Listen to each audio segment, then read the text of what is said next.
Welcome back, everybody. Today we're going to look at Chapter 2, Managing Public Issues and Stakeholder Relations.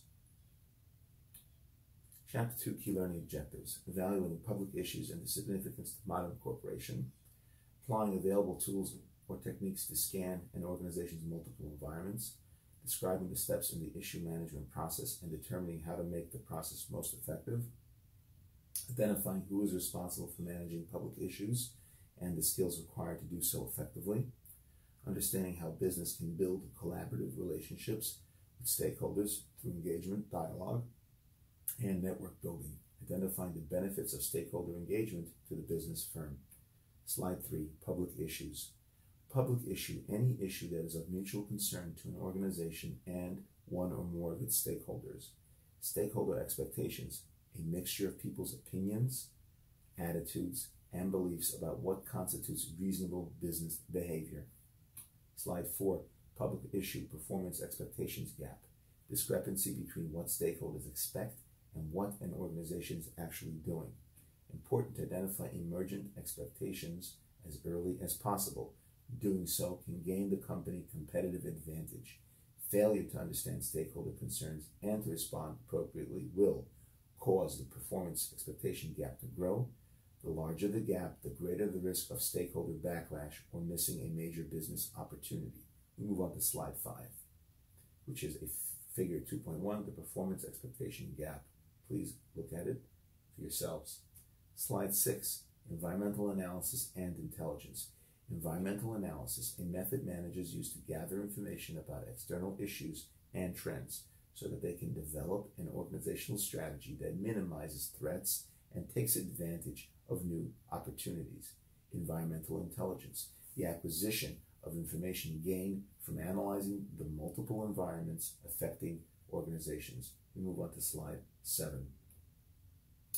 Figure 2.2, 8 strategic radar screens: customer environment, geographical environment, legal environment, political environment, social environment, technological environment, economic environment, and competitor environment. We move on to slide 8, competitive intelligence.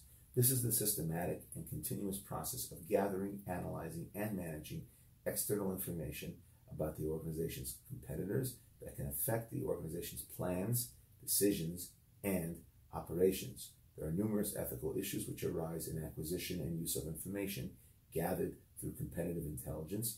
Public affairs managers must be keenly aware of these issues. Slide 9, the issue management process. Number 1, identify the issue, anticipating emerging concerns or horizon issues. Step number 2, analyze issue, evaluating the issue, coming to an understanding of how it will evolve and how it will affect and impact the organization. Number 3, generate options. Evaluating action options involves complex judgments that take into account non-quantifiable factors like the company's reputation, which is very important. Number 4, take action. Once the option is chosen, you must design and implement an action plan. Number 5, evaluate results. Must assess results of the program and make adjustments as needed. Slide 10, figure 2.3, the issue management process. Again, to restate, identify the issue, analyze it, generate options, take action, evaluate results. Slide 11, organizing for effective issue management. Which part of the organization is mobilized to address a particular emerging issue often depends on the nature of the issue itself. A corporation's issue management activities are usually linked to both the board of directors and top management levels. Point number 2 in slide 11, effective global leadership on public issues requires 3 basic capabilities: understanding of the changing business context, ability to lead in the face of complexity, and connectedness, the ability to engage with external stakeholders in dialogue and partnership. Slide 12, stages in the business stakeholder relationship. Over time, the nature of business's relationships with its stakeholders often evolves through a series of stages. Inactive, companies ignore stakeholder concerns. Reactive, companies act only when forced to do so, and then in a defensive manner, which is never good. Proactive, companies try to anticipate stakeholder concerns, which of course makes the company look very good and forward thinking, which is very, very, very, very important. and interactive companies actively engage stakeholders in an ongoing relationship of mutual respect, openness, and trust. Slide 13, drivers of stakeholder engagement. Stakeholder engagement is, at its core, a relationship. The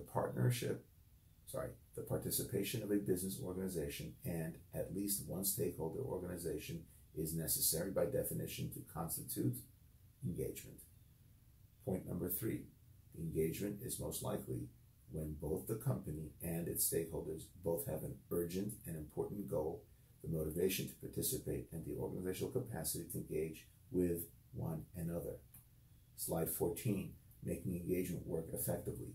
In stakeholder dialogue, a business and its stakeholders come together for face-to-face conversations about issues of common concern. Point number 2, corporations sometimes encounter public issues that they can address effectively only by working collaboratively with other businesses and concerned persons and organizations in stakeholder networks. Engaging with stakeholder benefits business by bringing in expertise, enhancing legitimacy, and generating creative solutions to common problems. That concludes slide number 14 and chapter 2. Thank you for tuning in.